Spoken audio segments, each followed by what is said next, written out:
oversized and trapped between the thighs. Bitches be cray cray. She claimed that she looking as pretty cray. Extra, extra, read all about it. Crazy bitch news, crazy bitch news, crazy bitch news, crazy bitch news.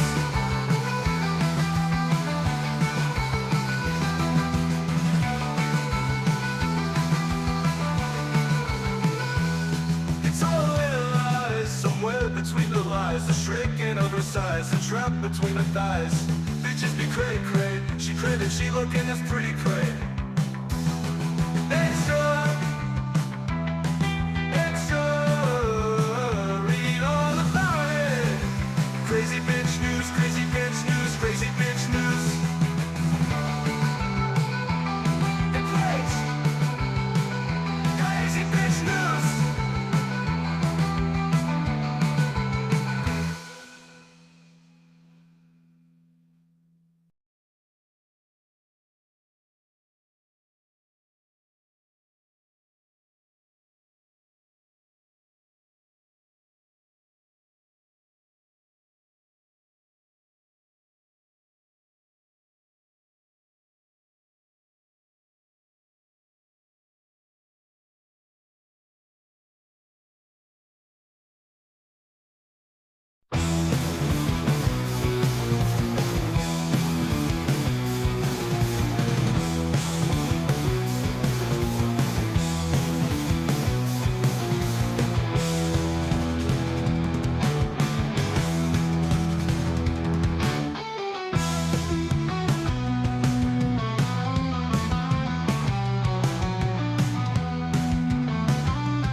There's got to be a way to cut me out of that image there in that thing. But that's how OBS records it.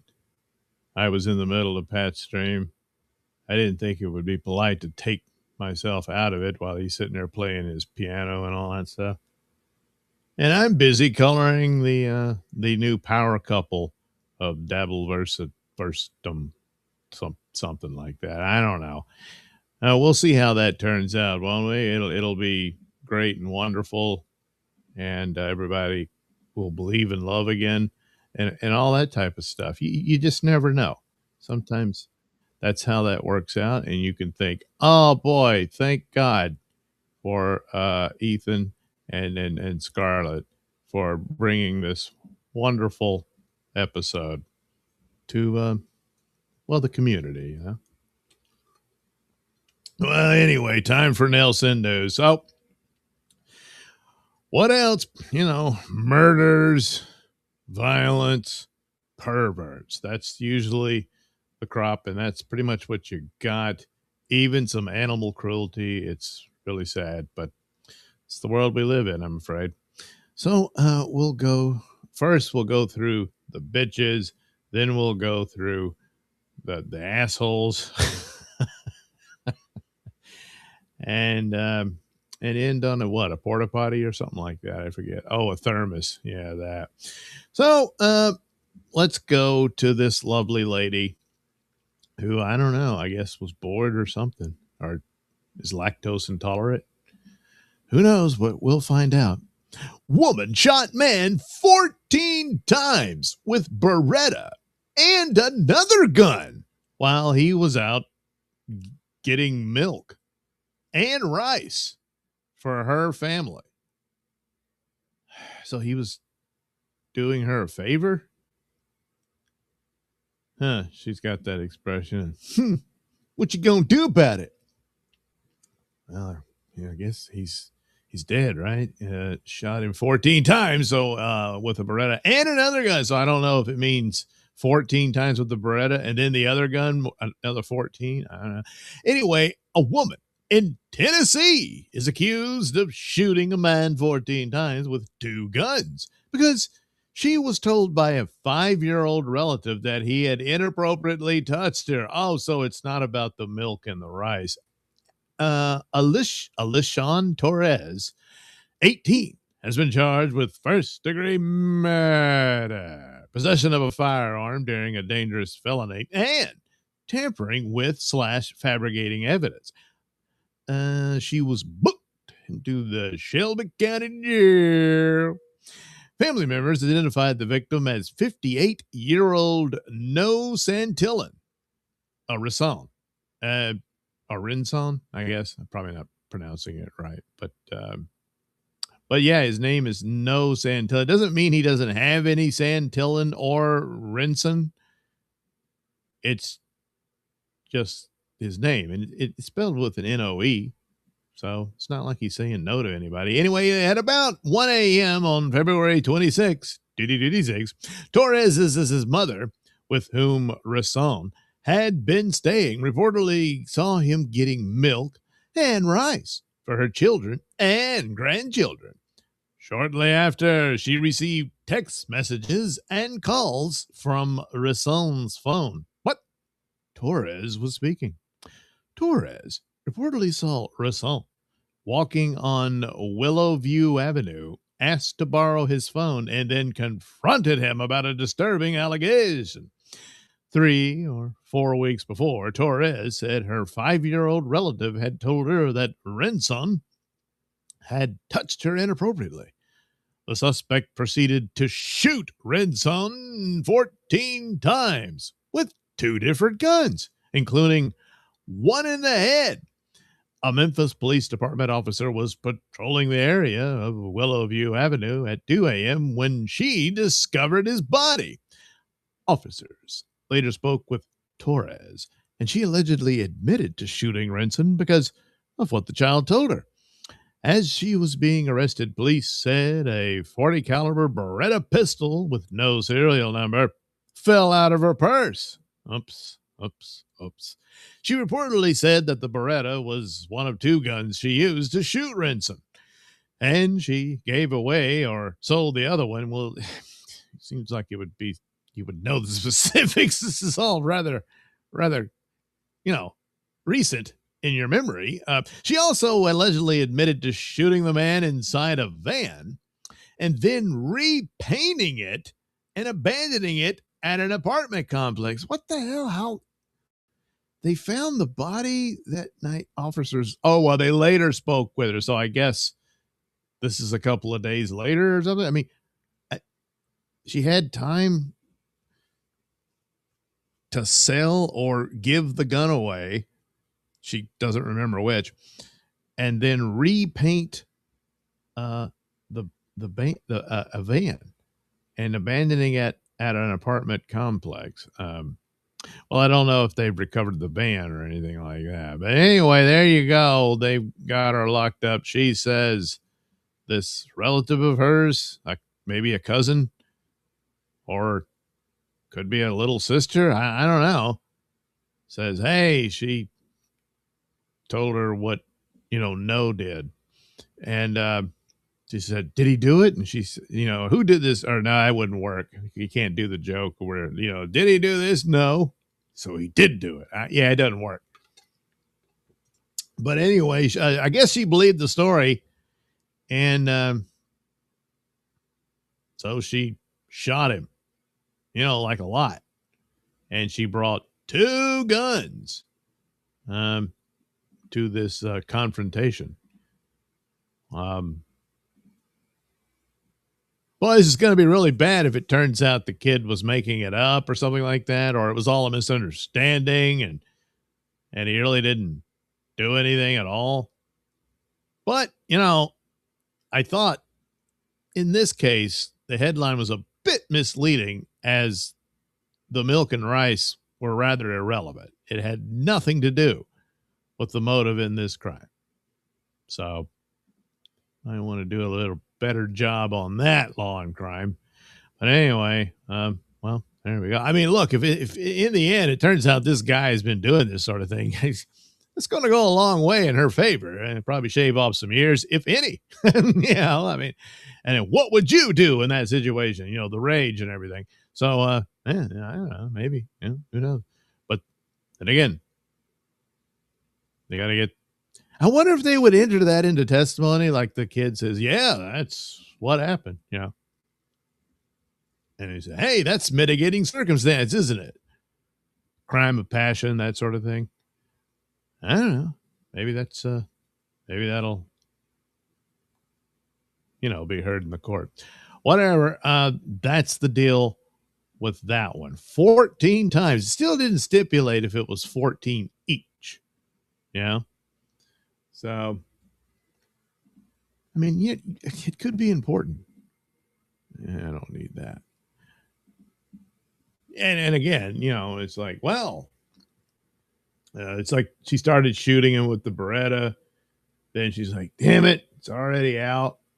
So then she grabs the other gun, which I guess was in the purse as well. I mean, I don't know. What if there was no other gun? It was just the Beretta? Yeah, I don't know. And she just decided to throw that in there and then says, well, where is it? Oh, I gave it away. Or I mean, I sold it, or I gave it. I can't remember if I gave it away or sold it. But anyway, that's what happened. And it's strange, She's probably just babbling and all that sort of thing, But these things happen. Sometimes you get some broad angry, and well, she'll take justice in her own hands. Like, well, this one. Woman shot her friend dead after she said he tried to grope her. That's what she's saying. She's saying it right there. Yep. Yeah.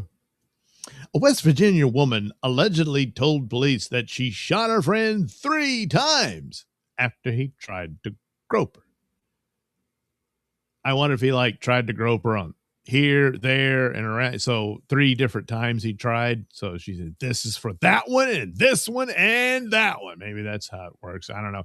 Claudia Torres, 19, was arrested after midnight on February 28th in connection with the fatal shooting of 28-year-old Austin Lamb.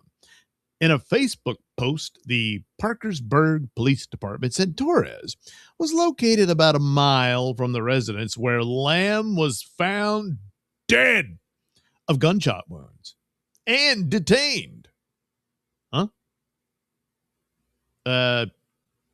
He's dead, but you kept him there. Somehow the way they write these articles, I don't know.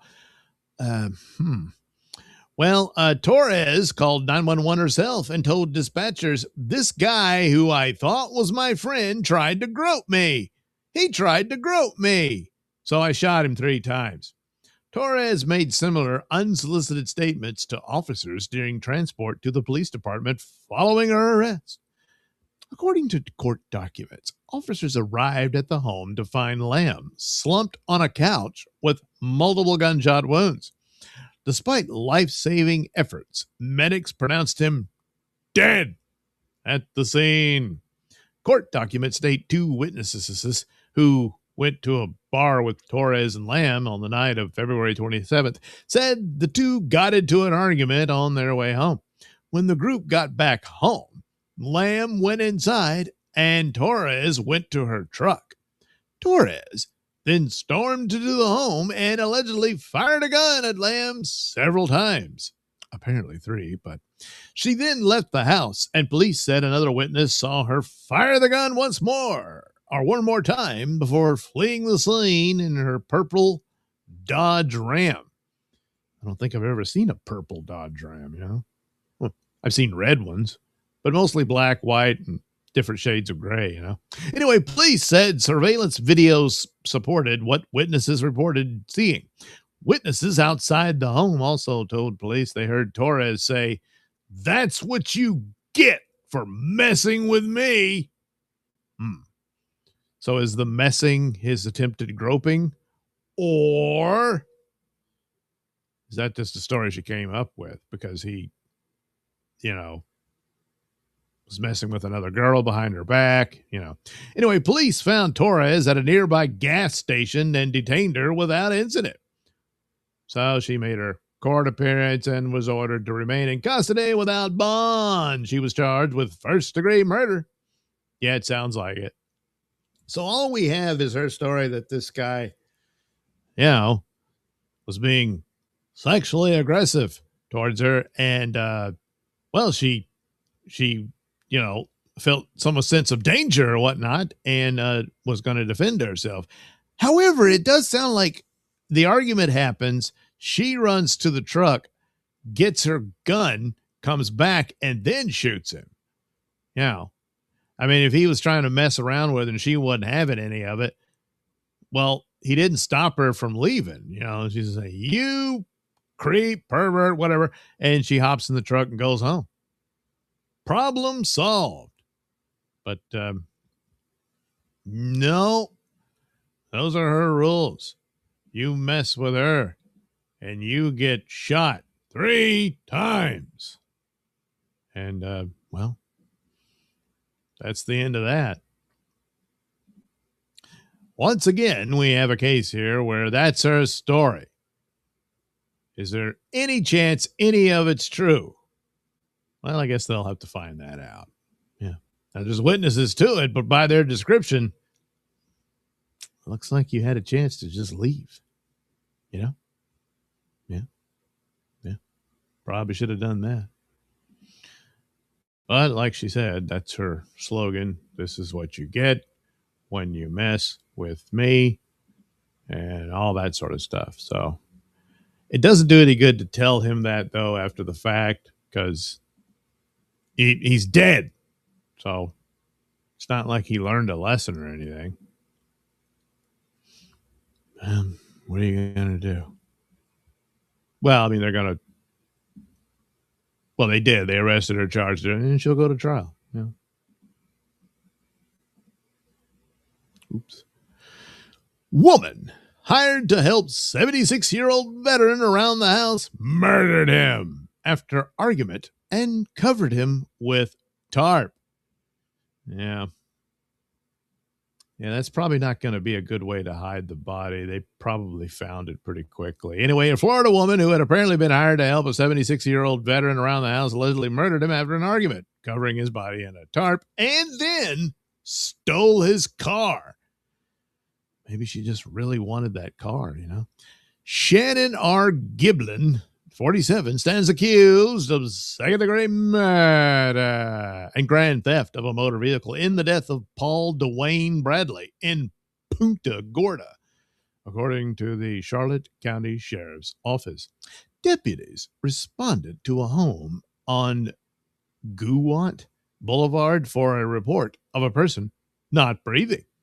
When they arrived at the home, police said they found Bradley dead with stab wounds. Cops noticed his vehicle was missing and, through investigative measures, tracked it to a nearby Sarasota County. Yeah, you see that tarp over him? That didn't stop the police. They figured that out pretty quick. Anyway, deputies found Giblin, whom they described as Bradley's roommate, with the car and arrested her. In an interview with deputies, she allegedly admitted to stabbing Bradley to death after an argument. After realizing that the victim was beyond help, Giblin then covered Bradley with a tarp and left the scene in the victim's pickup truck. So, not a car. Cops did not elaborate on a possible motive, but neighbors told local CBS affiliate Wink, that's Wink, so, that Bradley recently hired Giblin to help him around the house after his wife died a few years ago. From my understanding, things weren't going really well, but he was gonna, I guess, evict her that day, and then that happened. So I'm assuming something didn't go right, neighbor Jody Sharping told the outlet. Sharping said her neighbor was a kind man who was well liked in the neighborhood. He was a veteran. He went through wars and came back. He survived a heart attack not long ago, and then this is what takes his life. Nobody deserves that, she said. Giblin's family released a statement to Wink that apologized for her alleged actions. The statement insinuated that Giblin was going through a mental health crisis at the time of the stabbing and lamented the fact that veterans have difficulty getting help. Yeah, I guess good help really is hard to find. She is currently in the Sarasota County Jail and is expected to be moved to Charlotte County to face her charges of stabbing this poor man. Well, I can't imagine what the argument could possibly have been. Maybe just, look, I need to borrow the truck. And he's like, yeah, no. And so she said, well, I got a problem with that. And next thing you know, maybe it was as simple as that. It's not really going to matter unless, because she didn't come up with a story immediately saying, well, he tried to, assault me and all that. And, nah, that didn't really happen. So she's just like, I don't know. I was in a mood and, he got on my nerves and whoops. Well, anyway, that's what happened there. So, I mean, the business of her being crazy, sure. You could make a pretty good argument that, yeah, there's some screws loose there, but enough to take away responsibility and all that? No.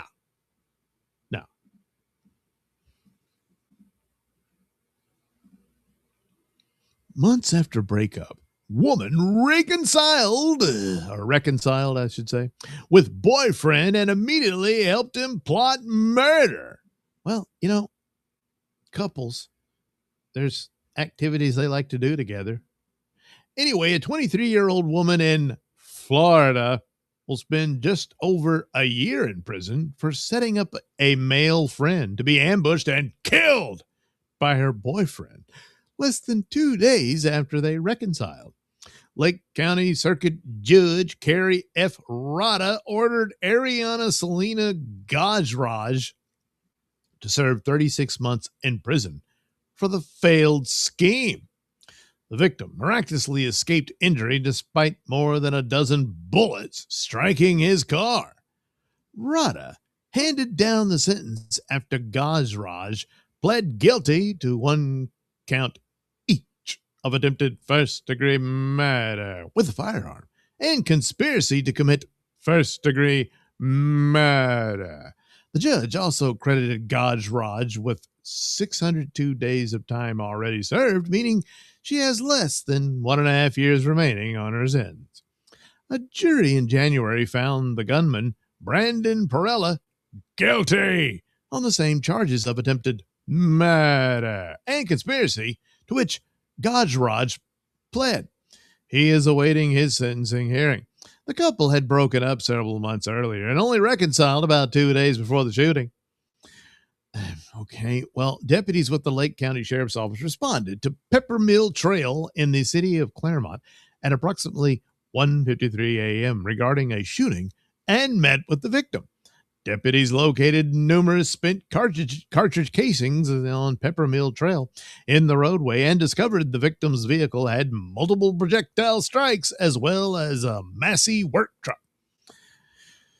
There were 21 spent 9mm cartridge casings in the roadway, 13 projectile strikes on the victim's vehicle, 3 projectile strikes on the Massey work truck, as well as 1 on a nearby mailbox. The victim said he picked up Gajraj and that they were going to smoke and speak about certain issues regarding Perella. Victim described that Perella, throughout the week, had been sending threatening messages to him as Perella was making accusations of Gajraj and the victim having a relationship. Victim stated that he became nervous and asked Gajraj if Perella had any way to track her location, to which she said he didn't. Well, she was lying. He said that while he was driving, Gajraj received a call from Perella who asked what she was doing. The victim described himself as parking his vehicle on Peppermill Trail. A short time later, a white 2014 body-style Toyota Camry with dark tint pulled up in front of his car. The driver stepped out and fired multiple rounds from a handgun with an extended magazine. Victim said he has previously seen a picture posted by Perella on Instagram which showed a semi-automatic handgun with an extended magazine. What are the odds? Oh, it was him, yeah. Victim described Perella as being of similar height and build to Brandon Perella, who he had previously met. He described that Perella was wearing all dark clothing and a mask. Victim went on to say that he reversed away from Perella and fled the area. Victim said Perella pursued him west on Old Highway 50 and that he eventually eluded him. He said he dropped Gajraj off in front of the Highland Park subdivision with his understanding that a family member would pick her up. The man contacted his own family and ultimately met with cops at the Claremont Police Department. Investigators said that the victim gave screenshots of conversations from a now deactivated Instagram account. Perella allegedly wrote, "Ari told me son about you." He doesn't spell son right. "Just don't make me fuck you up. Take it how you want."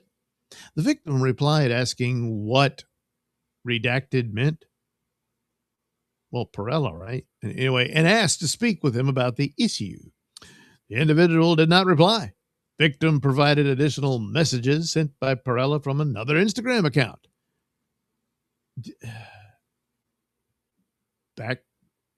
Backtickgang.tm. "Do I have to smack the shit out of you?" Perella allegedly said. "You said you are a threat to me, LMAO. You want me to drag you down, Colonial? On live? You got me super fucked up, you little N. Oh, God. When I see you, it's on site, and that goes to your pussy-ass friends, too, I guess. I don't know. Gajraj told investigators at a non-custodial interview at a taco restaurant that the victim picked her up so they could smoke marijuana. She claimed to have received a blocked call from Perella. A blocked call. She said Perella asked her where she was, and she said, "Out," with victim echoing the same in the background. She described that ultimately they parked in the Greater Hills subdivision. She said the victim was nervous about Perella and began loading his firearm while she was preparing the marijuana to smoke. Yeah, she was going to get her damn weed, you know. Not going to ruin the whole evening. A white car pulled in front of them. The victim began reversing and multiple shots were fired. She claimed not to see Perella. But after detectives said they would be seeking cell phone data as part of the investigation, Gajraj allegedly said, okay, she called after the shooting, asked about his whereabouts, and he said he was home. She would not elaborate on why she called him Oh, yeah, because you didn't know who it was, right? Stupid. Gaj Raj told investigators they broke up about 3 months before. They had been dating for about a year. Using a license plate reader, investigators tracked down a vehicle matching the suspect vehicle. This vehicle was registered to Perella. Surveillance footage showed the shooting, and another video showed a vehicle matching Perella's at Gaj Raj's home at 1:26 a.m. At this time, it is unknown if Gaj Raj was picked up by Perella, which would be consistent with the LPR data, and Gaj Raj calling Perella after the shooting. Investigators learned that Gaj Raj had an account on the text app Pinger, which she had been using to communicate with Perella from 6:12 p.m. on November 30th to 12:39 a.m. on December 1st. The messages began with Gaj Raj confronting Perella about issues in their previous relationship, them reconciling, then them discussing a plan for Brandon to kill the victim. They initially planned for Perella to attack the victim while the man was getting into a car. It then changed to Perella blocking the victim in, using Gaj Raj and their relationship issues as an excuse. Gaj Raj states that she doesn't want to be up too late, and Perella replied, "No, he's dying." Gaj Raj does state that she doesn't want them being dumb with guns, but Perella reiterates multiple times that his plan is to get the victim. Gaj Raj ultimately comes up with her own plan for the ambush, telling Perella to call her from a blocked number so she can show the victim to earn his trust. From there, she allegedly kept Perella apprised of her and the victim's location. The final message was about her sharing her location. It's sent at 39:13 hours. Authorities wrote this is approximately 12 minutes before the shooting occurred. Perella is scheduled to appear in court, and they'll, give it to him. But what the hell? She's only going to do a couple of months, 6 months? This is total conspiracy of murder. She's setting the guy up, luring him into the trap. It's, hell no. She should get way more than that. This is quite the miscarriage of justice. They just let her off. Why? Because she cried. I was scared. I didn't know. Come on. Yeah, a couple of months. And then, of course, then again, the guy's like, so you're really over Perella now, right? So do you want to? Yeah, sometimes that's how that goes. Yeah. Oh, well. Hey, good luck with that and all that stuff. Oh, no, I hit the wrong button again. There we go. That's what you do. Now, this is a particular strange case. Not exactly certain what the hell's going on here, but we're going to find out. Woman delivered drug-laced tray of lasagna to pregnant woman to cause a miscarriage. A 36-year-old woman in Iowa is accused of dosing a family-sized tray of lasagna with a controlled substance and delivering it to the family of a pregnant woman, hoping the victim would suffer a miscarriage. Amber Dina Snow was taken into custody and charged with 2 counts each of administering harmful substances to an adult and administering harmful substances to a juvenile, as well as 1 count each of attempted non-consensual termination of a pregnancy and controlled substance violation, all of which are felonies. According to a news release from the Winneshiek County Sheriff's Office, deputies in early July responded to a report regarding a family-sized pan of lasagna that had allegedly been laced with a controlled substance. Sheriff's detectives, with assistance from the Iowa Division of Criminal Investigation, Decorah Police Department, and Winneshiek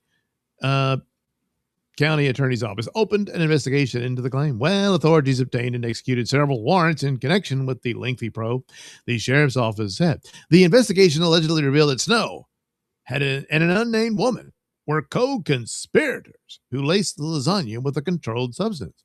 Both women were detained and brought in for questioning, and authorities said they were soon able to unravel the duo's plan.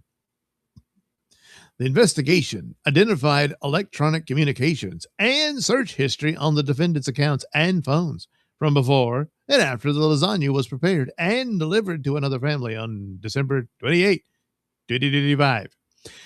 During the investigation, it was determined that delivery of the tainted lasagna was intended to cause a miscarriage to a pregnancy of a woman in the family that received the lasagna. Snow's alleged co-conspirator has not been charged. Well, police noted that the pregnant victim, had no knowledge of what was allegedly in the lasagna and did not consent to the controlled substance being included in the food. The lasagna was sent to the Iowa Division of Criminal Investigation Criminalistics Laboratory for testing, where authorities confirmed the presence of oxycodone. The Des Moines Register reported that Snow shares custody of her juvenile child with an individual related to the pregnant victim. The juvenile was reportedly aware of Snow's plan to give the drug-laced lasagna to the pregnant victim and was opposed to the scheme. Oh, well, there you go.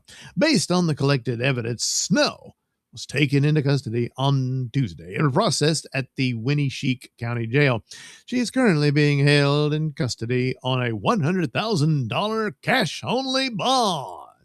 In addition to felony charges, Snow is facing one count of child endangerment, knowingly acting in a manner that created a substantial risk to a child or minor's physical, mental, or emotional health or safety, which is an aggravated misdemeanor.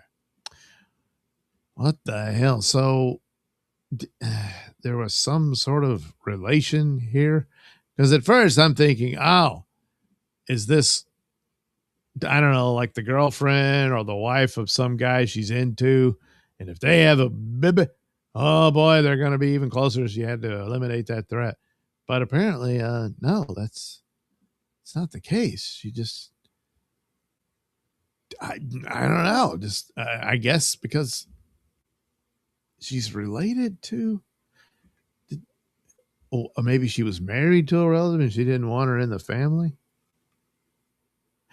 Who the hell? I mean, I don't know why I do this, try to figure out these crazy people. Sometimes, they're just evil and that's the end of it. What do you know, there's no figuring that out.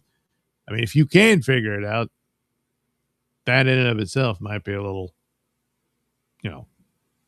troubling. All right.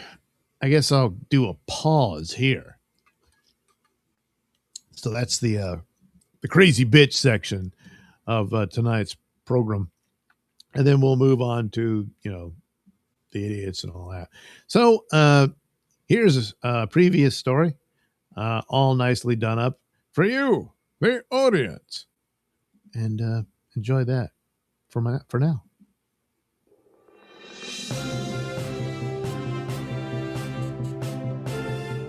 This is a Nailsin News Bulletin. Man used hands, feet to beat female neighbor to death at residential hotel years after trying to crush woman's throat. Sounds like he's a problem, Well, a California man used his hands and feet to beat his female neighbor to death at a hotel where they were both staying, in full view of a security camera, years after he tried to crush a woman with his body weight by pressing a hand on her throat. I am not fit for society, suspect Jeffrey McAster Jr., 44, told police after a 2008 attack on a woman he tried to sexually assault. Yeah, it sounds like he was right about that, He isn't fit for society. I keep doing shit like this, McMaster said. Yeah. A convicted felon who was found guilty of the 2008 attack in other violent crimes over the years. McMaster is now accused of killing a woman who lived at a residential hotel in Oakland, where they both were staying. The victim, identified by the Oakdale Police Department as 49-year-old Leslie Marshall. Police said he pummeled the woman with his hands and feet, good Lord, outside the Twin Peaks Hotel. Doon, doon, doon, doon, doon, doon, doon, doon. In the 2300 block of San Pablo Avenue, according to a newspaper with local Fox affiliate KTVU. McMaster allegedly walked back to his room after the attack and was found there by responding officers with his hands covered in blood. OPD officers took 44-year-old Oakland resident Jeffrey McMaster into custody the same day as the homicide of the 47-year-old victim. McMaster allegedly confessed to beating Marshall, whose body was found in a backyard of the hotel. He was taken into custody and charged with murder. Sex offender registry records posted online by the California Department of Justice show that McMaster was convicted of assault with intent to commit rape in 2009 for the 2008 attack and then sentenced to 4 years in state prison. He was released in 2013 and listed by Cal DOJ officials as an above-average risk on its static 99R risk scores page, which is used to predict the risk of sexual reoffense. But let him out anyway, you know. I mean, the guy told you, I'm not fit for society. Yeah, but, you know, we're letting you go. McMaster was also given a 22 for his level of service/case management inventory, LSC, risk score, which is used to predict the risk of reoffense of convicts and is considered a high score. Well, all the good that does, you let him go. You know? It's not like, yeah, you're checking up on him or anything. Apparently not, you know. He's just, you know, all right, he failed, a failed rapist, but he still wants to rape, and you let him out, and he crushed a woman before and nearly killed her. Now here he is with this other woman. And then the inevitable happens. Anyway, in 2023, McMaster was charged with allegedly attacking a roommate at a residential care home in San Lorenzo, during which he fractured the victim's eye socket. While in jail for that offense, he was accused of biting his cellmate on the ear and stabbing him in the neck with a pencil. The victim said McMaster also tried to suffocate him with a plastic bag. And then you let him go. In 2024, McMaster reportedly pled no contest to elder abuse and was placed on probation. With his term set to end in July 2026. Well, I think they got him now, you know. McMaster's lawyer for that case reportedly argued that he suffered from mental health problems. Well, he's being held without bail at the Santa Rita jail. What are the odds they don't give him a life sentence? He should get the death penalty, but, you know, California. So. Yeah, he'll probably get out. He's going to do some time, I would assume. A lot longer than the other crimes. Which he got probation for one of those. So, but I mean, he's in his 40s. Let's say they keep him for 20. So yeah, he could be in his 60s, and you know, still capable. Yeah, that's probably how it'll go. They'll let him go, or they're gonna. Well, he's mentally incompetent. Probably go that route, you know. But he knows he's wrong. He told them, I'm just not fit for society. I keep doing shit like this. Yeah, whatever. Okay. This has been a Nailsin News Bulletin. Time now for commentary from Trixie Turner. Trixie? Doug, studies show that most people avoid studying and opt to just make crap up. The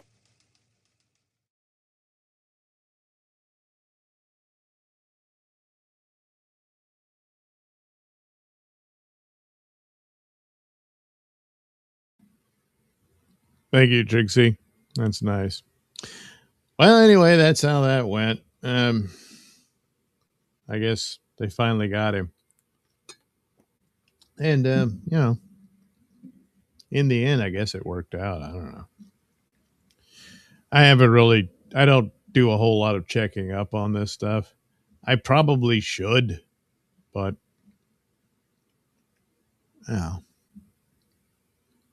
it takes work and stuff.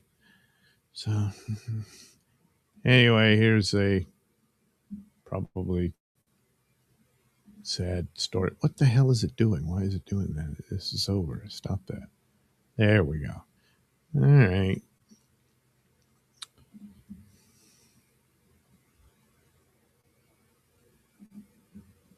Tourist accused of stealing, torturing, and choking flamingo at Las Vegas hotel habitat. So I guess that's him torturing the flamingo. Huh. A tourist has been charged with animal abuse after allegedly stealing a live flamingo from a casino hotel and taking photos while maiming it in his room. Class, that's KLAS, reports police were called by staff at the Flamingo Hotel with a report that several birds had been injured after someone had broken into the flamingo habitat. When police reviewed surveillance footage, they saw a person, allegedly 33-year-old Mitchell Fairbarn, entering the habitat at around 5 a.m. He allegedly stole a bird named Peachy and injured other birds in the process. Footage then allegedly showed Fairbarn taking the bird to a hotel room. Oh, Jesus. Where police later found a bloody feather. Fairbarn allegedly told police he broke into the habitat because he saw one of the birds was in distress and that he popped the bird's wing back into place.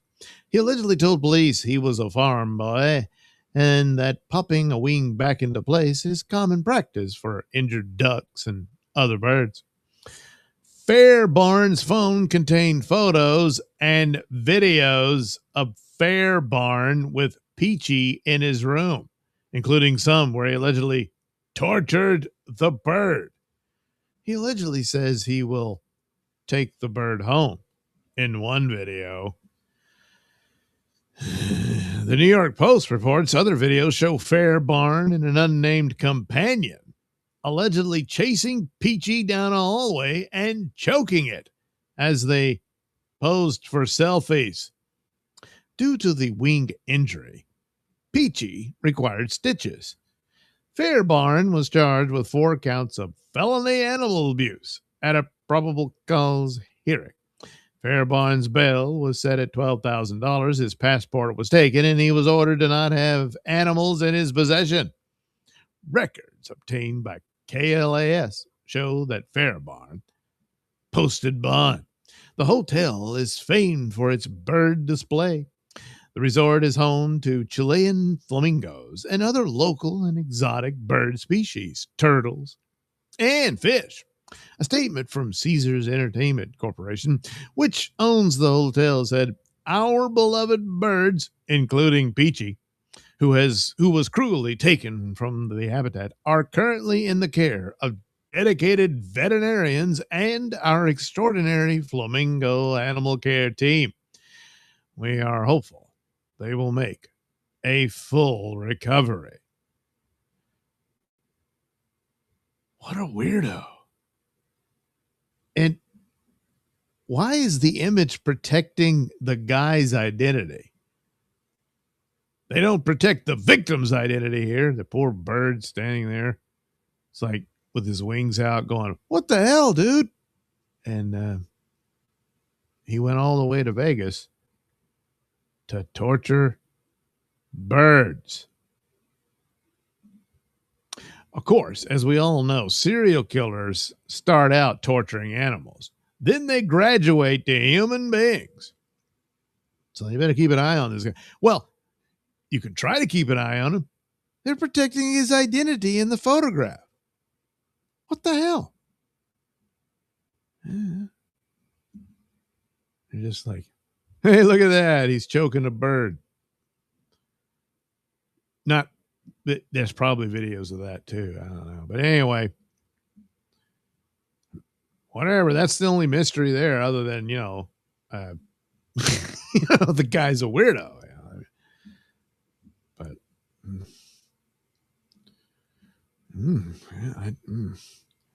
I really, I don't know what to make of that. I'm all disturbed. And, that's the good part, I guess. He's like, yeah, lots of people do that stuff. Huh?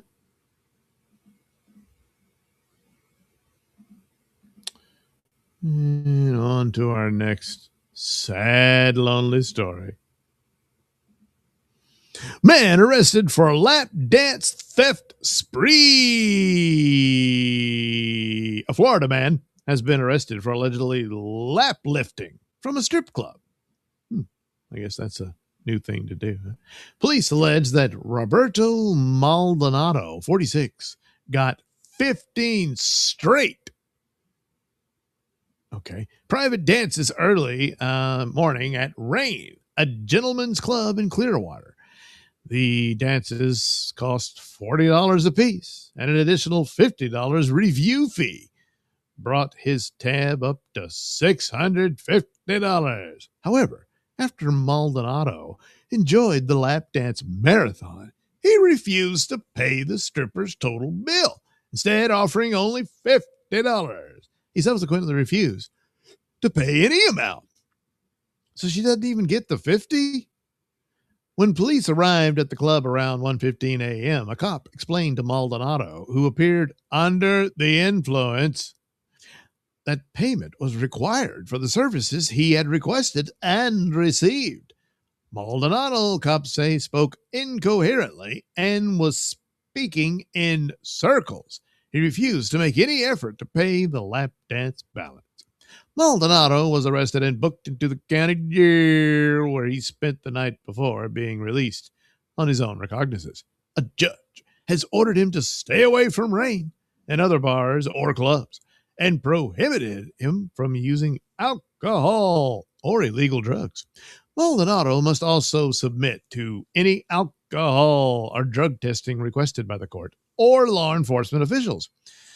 While statutorily charged with theft, a misdemeanor, Maldonado actually engaged in lap lifting, the preferred Sunshine State portmanteau for lap dance plus shoplifting.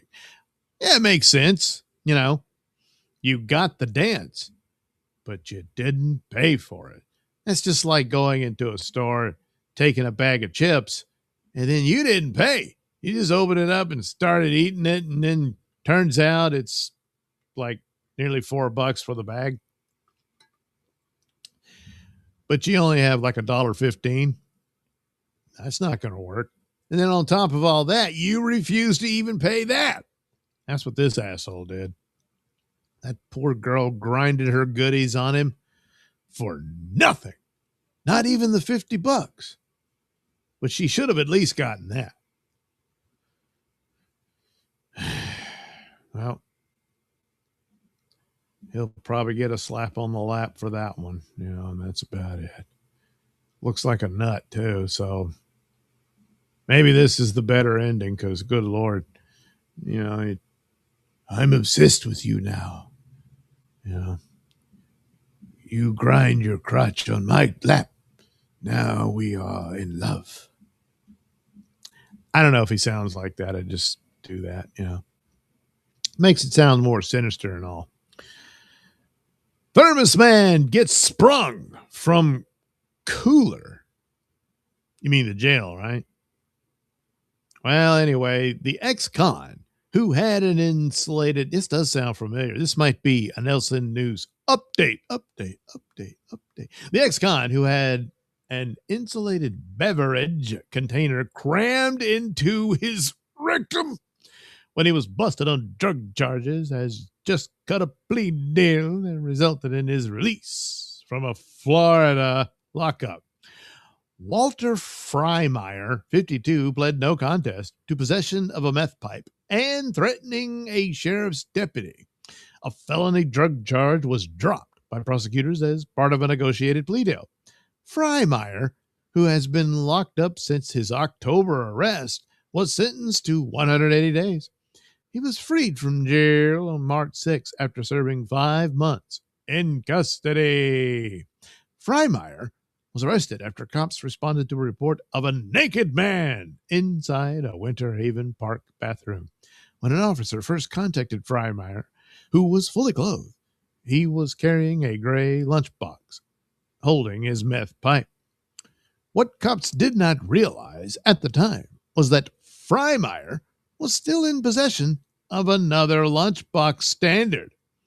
While Freimeyer was subsequently booked into the Polk County Jail, he went through a full-body scanner designed to identify contraband, like hidden drugs or weapons. Instead, corrections workers spotted a full-size thermos inside Freimeyer's body. And I'm looking at the x-ray and good Lord, how did he survive that? The local sheriff felicitously explained that the item had entered Freimeyer's body a day earlier via the exit ramp. Yes. During treatment at a local hospital, the thermos was extracted from Freimeyer. The discovery of the item did not result in additional charges, since it is not illegal to have a thermos stashed inside a body cavity, although it should be. Freimeyer has an extensive rap sheet, you don't say, which includes numerous stays in county and state correctional facilities where he has proven to be a menace by spitting on corrections workers and breaking sprinkler systems. So nothing was in the thermos. He just wanted it up there. Ew. Ew. He probably would have had the lunchbox in there too, but once he got the thermos, he was like, oh, yeah, I'm not getting that in there. I guess I'm going to just have to carry it like some ordinary, normal human being. You know? Must have really ruined the day or the evening. And that report about him running around naked, that's probably true too. He just managed to get his clothes back on before the cops showed up. That's all that is. And then he was like, oh, I got to get this out of my ass. It's just not going to happen. You know? I mean, eventually he was going to have to go to the emergency room or something, you know? And they were like, no, hey, Freimeyer, what's it this time? Well, you know. All right. Well, we'll close on the Port-A-Potty rendezvous. Yeah. Yeah. Some, you know, if you're going to meet somewhere, sometimes it's, you know, that, you know, at least, you know, the Port-A-Potty's not up anyone's ass. Now that would be, well, hell, that thermos up there. I mean, good Lord, again, how did seems like that would do an awful lot of damage. But I'm no expert. Jail trustee in Port-A-Potty assignation. Okay. If the Port-A-Potty is a rockin', don't bother knocking. Unless, of course, the toilet is on the grounds of the sheriff's annual barbecue fundraiser and is being occupied by a male inmate who snuck off from a work assignment for sex with a woman who recently called the lockup home. By all accounts, Indian River County Sheriff's Office event was a hit, raising $63,000 for a Florida charity. Attendees were offered tours of the jail and enjoyed SWAT and canine demonstrations during the 32nd annual affair. Food choices included $2 hot dogs and $7 dinner plates, pork or chicken. To help staff the fundraiser, organizers employed some inmates who could be counted on when beyond the prison's walls, known as trustees. Their tasks included serving food and maintenance of the grounds. One such trustee was Hartley Sanchez, 35. The Vero Beach man has been locked up in advance of trial on theft and drug possession charges. According to a police report, Sanchez was assigned to the barbecue serving line when he snuck away to a bank of portable toilets around 5:30 p.m. As recorded by surveillance cameras, Sanchez spoke with two women, one of whom eventually entered a Port-A-Potty. Sanchez subsequently joined her inside after checking if the coast was clear. When jailers later questioned him about his trip to the John, Sanchez spontaneously, openly, and freely stated he had sex with a female in the Port-A-Potty. Sanchez allegedly walked 50 yards away from his work post to the toilets to engage in an unauthorized conjugal visit to hook up or have sexual intercourse. Asked about his companion, Sanchez said, "I'm not willing to say who she was." Well, that's, he's protecting his woman. Isn't that sweet? That's nice. However, after a review of video footage, investigators identified the woman as Elizabeth Greer, 36, a former jail inmate. Former? What the hell's she doing there? Greer was freed from custody about 2 months ago after serving time for credit card theft and possession of drug paraphernalia. The nature of the relationship between Sanchez and Greer, who also lives in Vero Beach, is not addressed in court record. They're fucking. I mean, that's the relationship. The Port-A-Potty pair is, this is their mug shots. Wow. Yeah. You make the most of what you have. Anyway, for his toilet dalliance, Sanchez was charged with prisoner escape or attempt escape. Well, no, he wasn't going to leave. Oh, well, anyway, a second-degree felony punishable by up to 15 years in prison. Wow. Greer, who is on probation until 2027, has not been charged in connection with Sanchez's early release. Well, she's going to have to be. I mean, she's a part of this. I mean, you're going to tell me this doesn't violate her probation? Heading over to have sex with a prison inmate in a Port-A-Potty? Now, one can only hope that the Port-A-Potty was, brand new and it only just arrived. So while they're, engaged in the activity, it's not so horrible a place to be. I don't know. It's probably all shitty. Certainly in the end, he got caught and he fessed up immediately, but he still tried to protect her. That's a certain serious amount of affection. The possibility of love. I think it's there. At least from him, I don't know how she feels about it all. She certainly, gave him the come hither look and went into the Port-A-Potty. So, and then there's the Port-A-Potty. Camera's like, what's this about? And, you know the rest. So anyway, all right. Well, there we go. That's not so bad. It's too bad about the poor bird. That's got to be the worst. Oh, well, the people who got murdered. Oh, yeah, that's pretty bad, too. So, yeah, all right. It was all pretty bad. Well, we end on a Port-A-Potty and a guy with a thermos up his butt. That's nowhere near as bad as the poor bird and the people who got murdered. I would think. And I do. So there we go. I guess this was a quick little hour of Nailsin News. Something, when I do these, I somehow strain my neck. because I could jump over to Photoshop and do the little images that normally sit in the corner for these stories.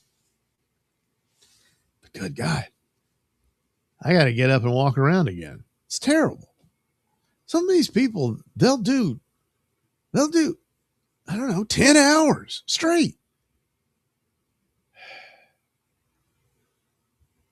Well, that's never going to be me, I guess.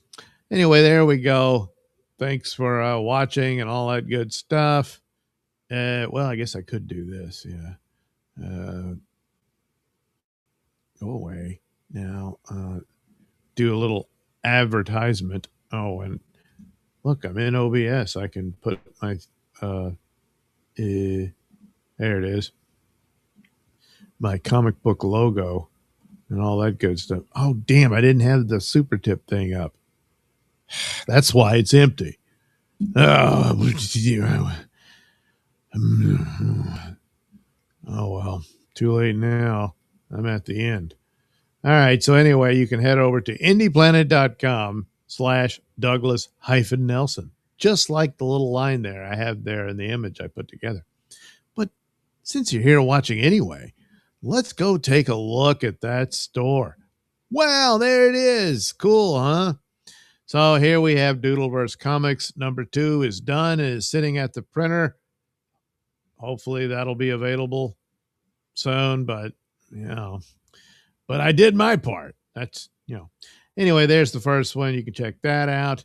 Here's Etc. Woman, I did for a friend. Here's Night Night, based on my audio plays of the same name from the Mr. Nailsin Show podcast on RadioMisfits.com or wherever you get your podcast. There's 3 issues of Night Night. Oh, yeah. And then Sun King, another audio play from the Mr. Nailsin Show, now in comic book form. Oh, boy. So you can head over there and get yourself some Nailsin comics in your hands or on your phone if you just want the digital version. Could do that. But to actually hold the actual comic book in your hand, imagine that. Well, you don't have to dream about it long. All you got to do is head over to indieplanet.com/Douglas-Nelson, and you'll have my page of comic book goodies just waiting to be owned by you, the people. So there we go. That's it for the show. Thank you for watching, and again, all that goody gumdrop stuff. And we'll visit again sometime soon. And I don't know, I'll talk about something, draw stuff. Who the hell knows? It just depends on, what mood I'm in, I guess. And sometimes I'll look up some news stories and I'm like, just isn't all that good. But these were okay. Some are better than others, but And I mean, look, the bird survived. It's going to be okay. He's a happy flamingo. So now we can all be happy as well.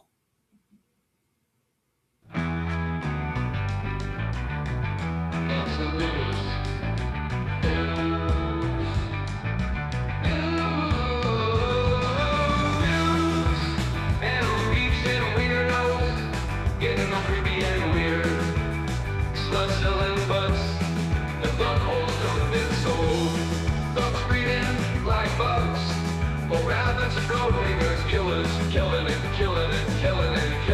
Nailsin News.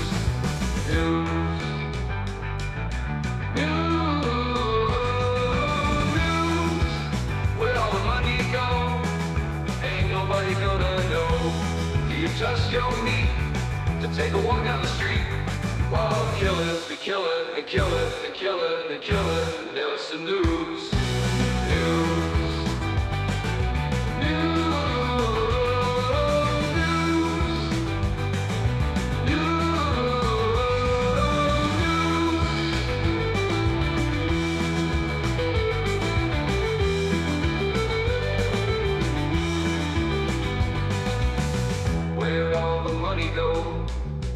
Ain't nobody gonna know. Do you trust your meat to take a walk down the street? While killers, we kill it and kill it and kill it and kill it. Nailsin News.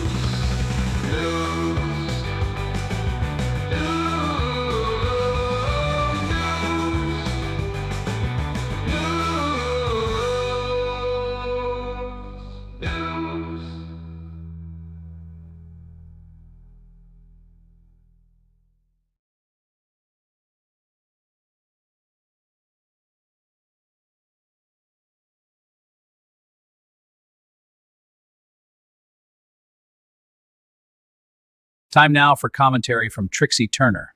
Trixie? Doug, studies show that most people avoid studying and opt to just make crap up.